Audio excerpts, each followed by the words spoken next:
Hi guys, कैसे हैं आप सब। स्वागत है आपका आज के इस नए वीडियो में। मेरा नाम है अंकित और आप देख रहे हैं साइंस शाला। दोस्तों, आज की ये वीडियो क्लास 9th के chapter first matter in our surroundings के बारे में होने वाली है, जिसमें हम आज इस चैप्टर के 4th पार्ट को कवर करेंगे और इसमें हम जानेंगे कि can matter change it's state और देखेंगे कि टेम्परेचर का किसी मैटर पर क्या इफेक्ट आता है। ठीक है, उसमें क्या चेंज आ पाता है। ठीक है, इससे पहले मैं मैटर इन अवर सराउंडिंग के 3 पार्ट ऑलरेडी बना चुका हूं। आप आई बटन पर क्लिक कर उसे देख सकते हैं। ठीक है, तो बिना देर की हुए वीडियो को शुरू करते हैं और देखते हैं, समझते हैं इसके बारे में। तो गाइस, हम वीडियो में आगे बढ़ते हैं और देखते हैं कि हमारे पास क्या चीज़ है। ठीक है, हमारे पास एक सॉलिड होगा। ठीक है, उस पर हम देखेंगे कि टेम्परेचर इंक्रीज करने पर उसमें क्या चेंज आता है। तो इसके लिए हमारे पास कुछ क्वेश्चंस हैं। क्या क्वेश्चन है? What we want to know, हम क्या जानना चाहते हैं। हम जानना चाहते हैं कि what happens to the particles of matter during the change of states. ठीक है, पहली बात हमें ये पता करना है, हम जानना चाहते हैं कि जो मैटर हमने ली है एग्जामिन करने के लिए, उसके पार्टिकल्स पर टेम्परेचर का क्या इफेक्ट पड़ता है। ठीक है, उस मैटर के साथ क्या होने लगता है जब उसकी स्टेट चेंज होती है। और दूसरा क्वेश्चन ये है, how does this change of state take place. ठीक है, ऐसा क्या होता है कि कोई सॉलिड मेल्ट होकर लिक्विड में बन जाता है। ठीक है, तो इस चीज को समझने के लिए हमने नीचे एक थोड़ा सा पिक्टोरियल थोड़ा सा बना रखा है आपके लिए, फ्लो चार्ट जैसा, जिससे आपको याद करने में, समझने में आसानी हो कि एक्चुअली इसके साथ होता क्या है। तो दोस्तों, होता क्या है कि हमारे पास आइस दी हुई है, आइस, बर्फ। ठीक है, जो वाटर की फॉर्म है, स्टेट है।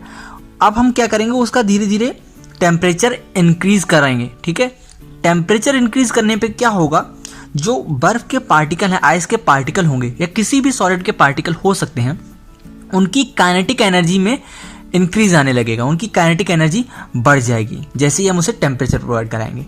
फिर उसके बाद क्या होगा, जब उन पार्टिकल्स की काइनेटिक एनर्जी बढ़ जाएगी तो वो उनका जो मूवमेंट होता है, उनका जो वाइब्रेशन होता है, वो बढ़ने लगेगा। पार्टिकल्स स्टार्ट्स वाइब्रेटिंग, तो उनका वाइब्रेशन जो होगा वो बढ़ जाएगा। जैसा कि आपको पता है कि जो सॉलिड होते हैं उनके पार्टिकल्स बहुत कम वाइब्रेट करते हैं।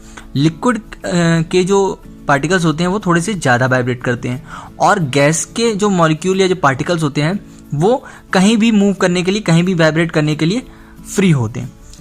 दोस्तों, जो पार्टिकल्स का वाइब्रेशन फिर क्या होगा, बढ़ जाएगा, इंक्रीज हो जाएगा। फिर क्या होगा, वो अपनी जो फिक्स्ड पोजीशन होती है, सॉलिड स्टेट जो होती है, उसमें पार्टिकल्स की पोजीशन बहुत ज़्यादा फिक्स होती है, वो अपनी जगह से जल्दी नहीं हिलते हैं जब तक कोई फोर्स या टेम्परेचर ना बढ़ाया जाए। तो क्या होगा, जब वो काइनेटिक एनर्जी बढ़ जाएगी, वाइब्रेशन तेज हो जाएंगे, तो उनके पार्टिकल्स अपनी फिक्स्ड पोजीशन को छोड़ देंगे। ठीक है, तो इस तरीके से टेम्परेचर को इंक्रीज कराने पर सॉलिड पर इफेक्ट पड़ता है। ठीक है, अब हम आगे जानेंगे कि इससे और क्या रिजल्ट निकल कर आते हैं। अब देखिए, लिखा हुआ है कि the temperature at which a solid melts to become a liquid at the atmospheric pressure, ठीक है, is called its melting point।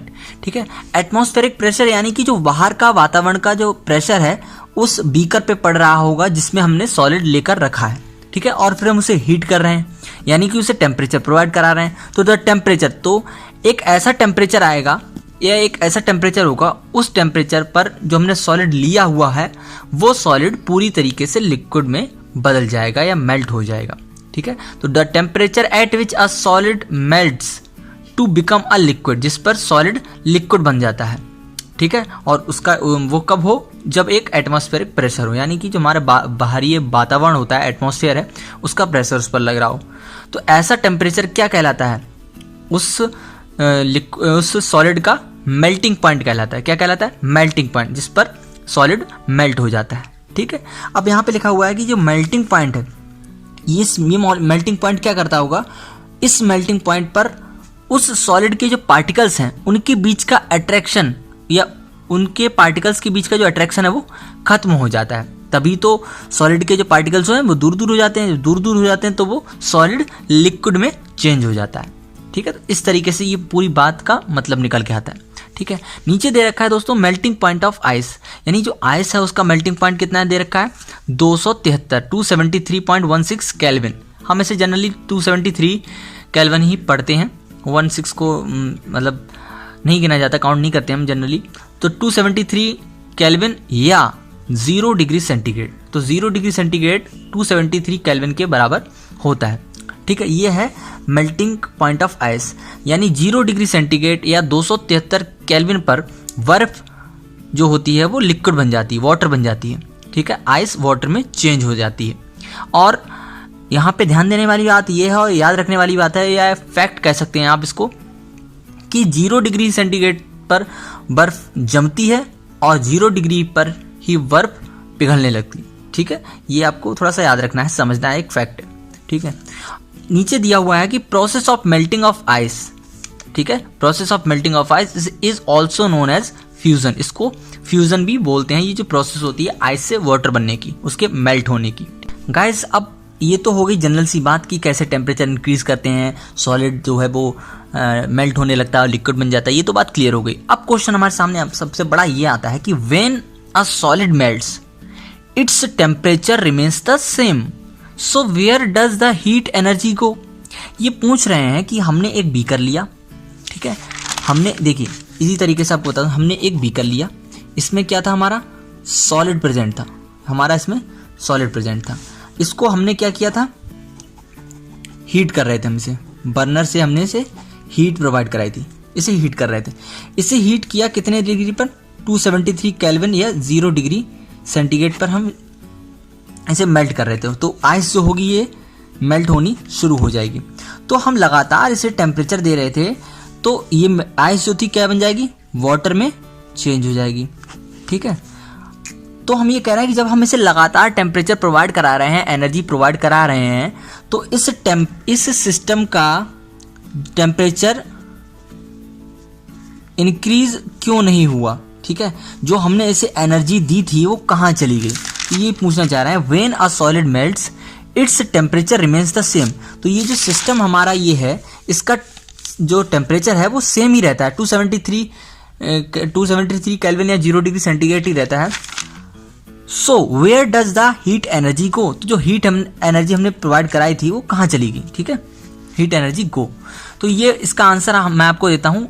ये बात ये कहलाती है कि जो हीट हम जिसे दे रहे थे, इसे टेम्परेचर प्रोवाइड करा रहे थे, वो इस सिस्टम के अंदर, इस कंटेंट के अंदर, इसका जो कंटेंट है, आइस जो है, जो भी हमने सॉलिड लिया है, उसके अंदर लेटेंट हीट की फॉर्म में सेव हो जाती है। ठीक है, सेव हो जाती है। कैसे, ये देखिए, आपको ध्यान से समझना है। The amount of heat energy that is required to change 1 kilogram of solid. ठीक है, लेटेंट हीट वो हीट होती है जो 1 किलोग्राम सॉलिड को एटमॉस्फेरिक प्रेशर पर लिक्विड में बदलने के लिए जरूरत होती है। ठीक है, ये डेफिनेशन यही कह रही है, the amount of heat energy that is required to change 1 kilogram of solid into liquid at atmospheric pressure at its melting point is known as latent heat of fusion. ये क्या है, लेटेंट हीट ऑफ फ्यूजन। क्यों बोल रहे हैं fusion, क्यों बोल रहे हैं, क्योंकि यहाँ पे सॉलिड से लिक्विड में चेंज हो रहा है। ठीक है, तो यहाँ पर जो सॉलिड है, सॉलिड से लिक्विड है, और लिक्विड से क्या बनेगा, गैस गैसेस फेस में आएगा। तो यहाँ पे 273 केल्विन या 0 डिग्री सेंटीग्रेड पे सॉलिड लिक्विड में चेंज हो जाएगा, और 100 डिग्री सेंटीग्रेड या 373 केल्विन पर लिक्विड जो है वो गैस में चेंज हो जाएगा। तो यहाँ पे लेटेंट हीट ऑफ फ्यूजन जो होगी वो इसमें सेव हो जाएगी जब हम सॉलिड को हीट करेंगे। ठीक है, अब सॉलिड से हमारा क्या बन गया, लिक्विड बन गया। अब जब हम लिक्विड को हीट करेंगे कितने डिग्री तक, 100 डिग्री सेंटीग्रेड, क्योंकि ये 100 डिग्री सेंटीग्रेड पे बॉयल होने लगता है, या फिर 100 डिग्री सेंटीग्रेड, या हम इसे 373 केल्विन भी बोल सकते हैं। ठीक है, जब भी हमें सेंटीग्रेड से केल्विन में चेंज करना होता है तो हम इसमें 273 ऐड कर देते हैं। ठीक है, 100 था, 100 में 273 ऐड कर देंगे तो क्या हो जाएगा 373 केल्विन हो जाएगा, तो वो चीज़ केल्विन में चेंज हो जाती है। ठीक है, तो यहाँ पे लिक्विड था वो गैस में चेंज हो जाएगा जब हम इसे टेम्परेचर देंगे। तो यहाँ पर जो हीट होगी वो लेटेंट हीट किस में सेव होगी, लेटेंट हीट ऑफ वेपोराइजेशन। ठीक है, इजी बातें हैं, कोई दिक्कत वाली बात नहीं है।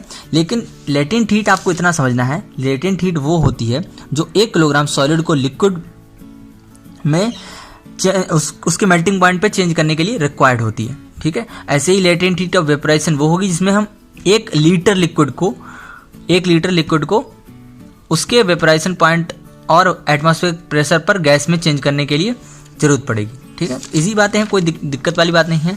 आपको आई होप आपको ये जानकारी समझ में आई होगी, इजी लगी होगी थोड़ी सी, मैंने इजी तरीके से समझाने की कोशिश की है।